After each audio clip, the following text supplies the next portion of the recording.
Uşaq vaxtı hansı istedadı sizin içinizdə boğublar? Dumbul oynamaq istəyirdim. Uşaqlıqda yazılmaq istəyirdim, gitar oynamaq istəyirdim. Dumbul bax oynamaq üçün mən sizin üçün şərait yaradıram. Mən yəni bacarığınız var da. Biraz var. Yaxınlaşın mənim yanıma. Gəl narahat olmayın. Deməli belə eləyik. Bu bir hissəsini dumbul kimi tutursunuz, dumbul kimi. Zəhmət olmasa. Və ifa.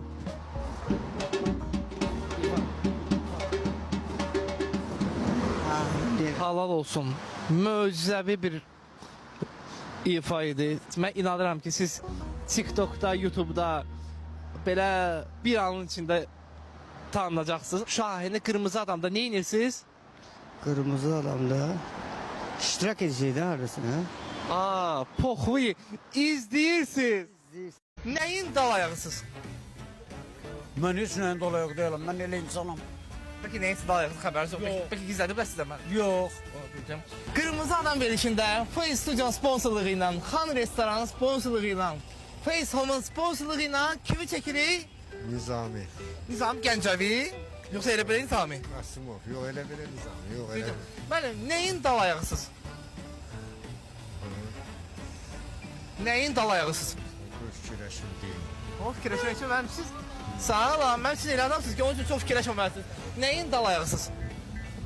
Yəqin ki, bu fikirləşim deyil. Yəni ki, mən düşündüyüm şeyin dalayağı olmarsınız da, yəni başqa şeyin dalayağısız. Olur mu? Yox, yox.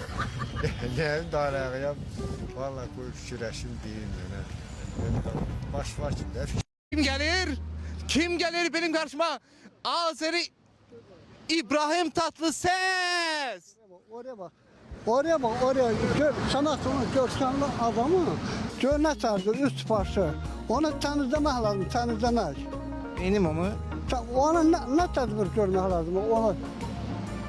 Yemek lazım, yemek. Neyini, necə yiyim o, mən necə qalxım ora? İbrahim Tatlıseslə sizinlə bağlayır. İbrahim Tatlıses yaxşı müğənnidir, yaxşı müğənni. A'la. Onu sizlə nə bağlayır? Heç nə. Mahnılarına kulak atmışam, yaxşı müğənnidir. Sən nə danışırsan? De Allah'a and olsun. Allah'ın hoşuma İnandım. Söz.